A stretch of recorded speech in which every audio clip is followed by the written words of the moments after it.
In today's episode, I'm going to tell the story of a Vietnam vet who kicked his opium habit by changing his environment.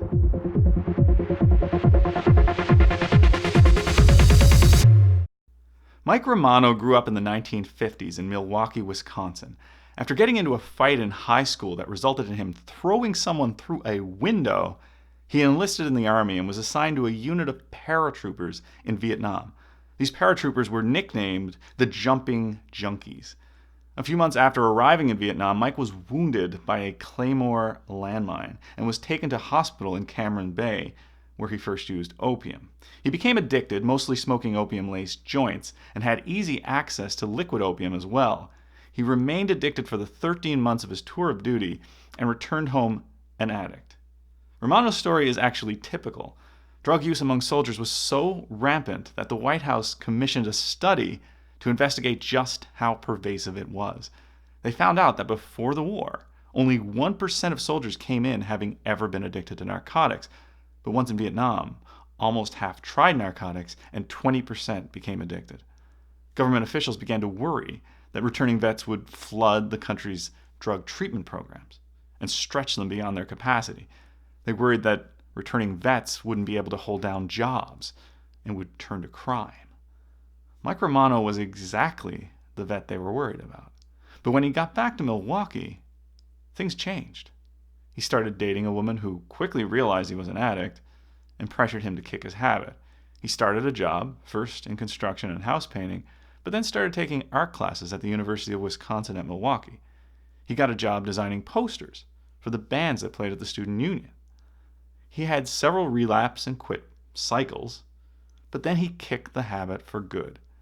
Sounds like an impossible change story, recovering from such an addiction. He must have been one of the lucky ones. Or was he? Further research commissioned by the White House revealed some startling numbers.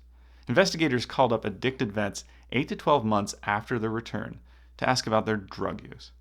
20% had returned seriously addicted, but after 12 months, only 1% were.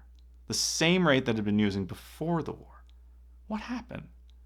People are very sensitive to their environments.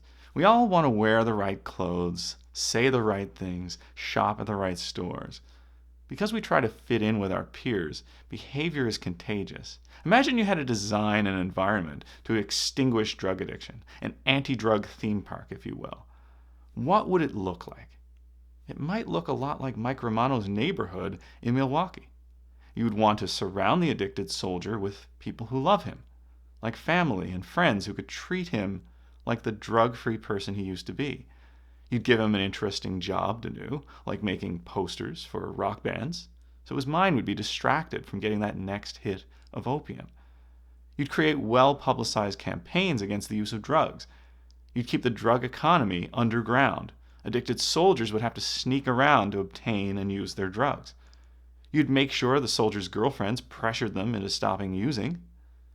You'd remove the contagious behavior from their environment by keeping them away from other addicted soldiers. You'd provide rich environmental cues, sights, songs, food, clothes, and homes that remind the addict of his former drug-free self.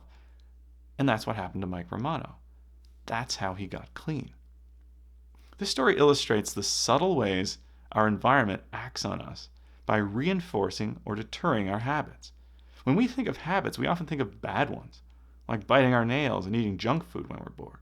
But we have plenty of good habits too, such as getting regular exercise and brushing our teeth. Habits are important because they're our behavioral autopilot. We don't need the rider's exhaustible self-control when a habit has already been built. To change behavior, you have to change habits. We saw in the story of Mike Romano that you can change habits by changing the environment. But forming habits isn't all environmental. How do you lay the mental groundwork for a new habit to form? Find out in the next episode.